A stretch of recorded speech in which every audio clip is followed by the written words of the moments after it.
So let's talk about optimization. And you'll see why we set the campaigns up in a certain way to try to have some structure to it. So when we're looking to optimize, when our team is scanning through campaigns daily, we have a reliable structure that everyone understands. Now, to me, optimization on YouTube is very simple, and we will go through it, but it's just a matter of you know looking at the stats and killing off whatever is not working or meeting your KPIs. So we'll look back again at this campaign that we'll look at this audience campaign. So at the largest level, you can look and see how your campaign is doing. To say, are you meeting maybe your goal is just leads, but a lot of times your goal is going to be leads and sales, with the more important thing being sales. Like, you would take more expensive leads if you're actually getting sales. But a lot of times for me, those actually correspond pretty well. That when I'm getting cheaper leads, I'm usually getting cheaper sales too on YouTube. So you know you don't want to just come and shut an entire campaign down. If it's not hitting your KPIs, you want to drill down a little bit deeper. So when we have the structure of, we'll come into our audience campaign here, we will look over this to say, okay, is it the age groups? Is something like a certain age group just not performing at all? Like, this one just didn't get much volume. Sometimes that will happen. But let's say one that was getting all the volume, just it wasn't working. You might consider shutting down that entire ad group. Um, because it's not working. But I like to try to look at campaigns in such a way that I'm trying to really do everything I can to keep the campaign alive, and I have to have good reasons for wanting to shut it down. So I'm always wanting to look deeper. So you can look deeper in here, and you're going to see the ads. Now, in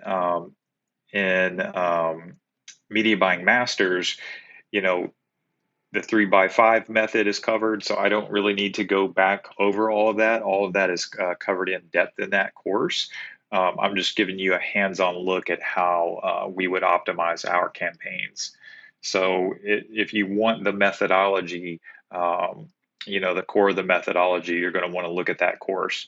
But this is just a hands-on look at a YouTube campaign.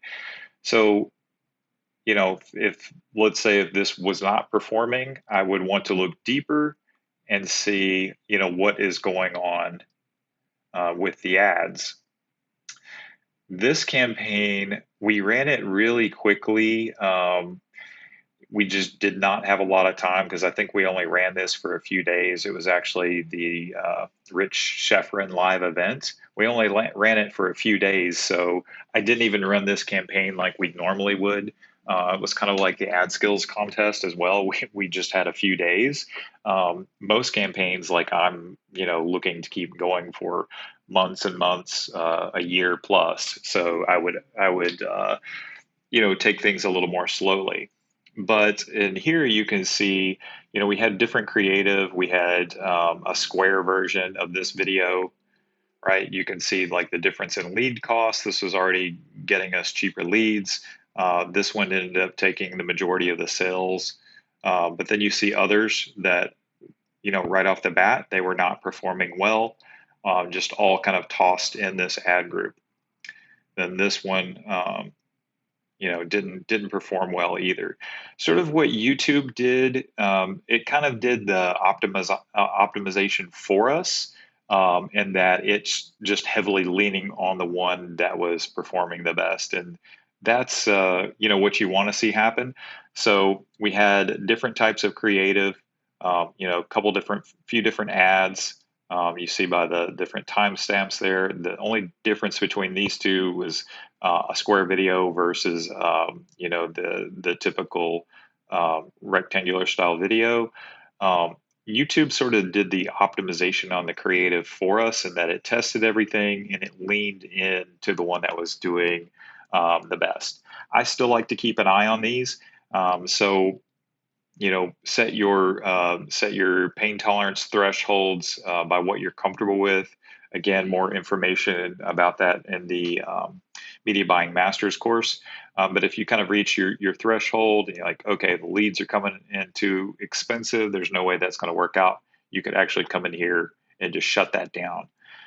So that's what I mean by punching in, deeper to see how they're doing, right? If nothing's doing well, you would want to come back out and go, all right, oops.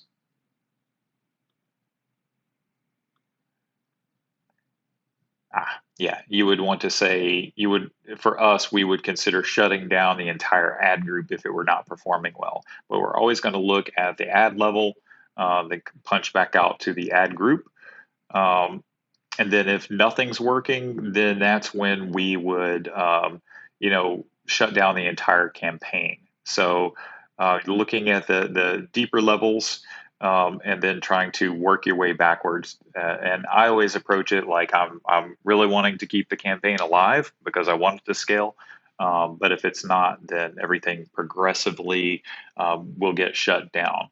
And one thing to keep in mind too, whatever types of conversions you're using, um, they're on a delay, right? So these are JavaScript pixels, and I believe that's at least a few hours delay. So you may start a campaign and you're spending, let's say, a couple $100. You set the campaign for $200, and let's say you spent $100 in the first hour or so, and you look and you go, oh, I've got 3 leads. That's really expensive. Well, the thing is, it has not reported back yet. So you have to give it a little bit of time. What we will do is go and check our landing page software that keeps a copy of the leads. And let's say we're seeing 3 leads in Google, but we see 10 leads in our unbound software. It just means that it hasn't reported back yet. So you can't get too quick to optimize that. And I will just briefly walk through, let's see, on our topics campaign, same kind of thing. Oops. So keywords, same kind of thing. I'm, looking at the different themes to see how they're doing, but I'm punching in deeper, also looking at the creative, but as well looking at the keywords, to see if there's any keywords that I want to shut down. So,